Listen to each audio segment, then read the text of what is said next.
¿Dios es padre, madre, neutro? Esta pregunta ha cobrado particular interés luego de que el Sínodo General de la Iglesia Anglicana, una iglesia obviamente separada de la Iglesia Católica, se planteó evaluar la posibilidad de usar un género neutro para referirse a Dios. Hasta aquí vemos claramente que estas iglesias, lejos de ser un referente del mensaje de Jesucristo, estas iglesias se van alineando a lo que dice el mundo, y no el mundo se está alineando al mensaje de Jesucristo.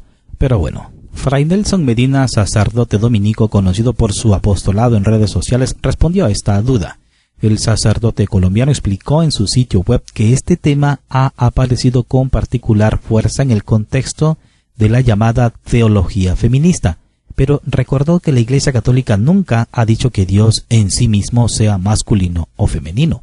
Sin embargo, hizo notar que la pregunta va más bien por el lenguaje, y que en la Biblia los pronombres usados para referirse a Dios, incluso mucho de su modo de intervenir en la historia humana, se han descrito con el lenguaje propio del ser y actuar de los varones.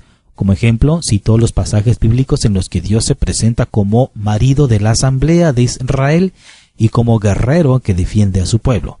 El religioso también recordó que Cristo se describió a sí mismo como novio de la iglesia.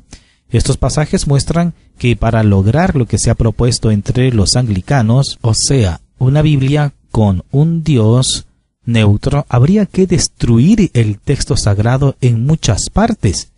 Para el sacerdote dominico, todo ello y mucho más, dice, quedaría destruido simplemente por el gusto de hablar como algunos pretenden que todos hablemos. Hay que cancelar todo este mensaje para hablar de un Cristo cuya realidad humana concreta no importa ni significa nada. Hizo esta pregunta. También hizo dos aclaraciones importantes basadas en la Sagrada Escritura. En primer lugar, recordó que Benedicto XVI enseñaba que los rasgos masculinos en nuestro acercamiento a quien es Dios no son los únicos que usa la Biblia. Es verdad que la Escritura destaca algunos aspectos masculinos de Dios para enfatizar ciertas verdades teológicas, como la iniciativa en el amor, el valor de quien combate a muerte, o la discontinuidad ontológica entre el Creador y su creación. Pero a su vez, la misma Biblia toma puntualmente algunos rasgos de lo femenino para hablarnos de Dios, sobre todo los que tienen que ver con ser fuente primera de la vida, criar con ternura y acoger con misericordia. De modo que una sana predicación no debe olvidar estas dos dimensiones, que a la vez toman e iluminan realidades antropológicas muy bellas. En segundo lugar, Fray Nelson aclaró que cuando la Biblia habla de la mujer, destaca elementos de enorme trascendencia que una teología feminista apresurada pasa por alto fácilmente.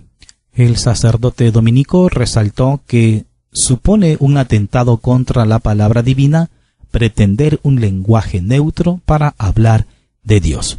Finalmente aseguró que conservar de modo equilibrado y sano el lenguaje bíblico nos acerca al Señor y nos ayuda a descubrir algunas de las inagotables riquezas de la diferencia y complementariedad entre los sexos de nuestra especie humana.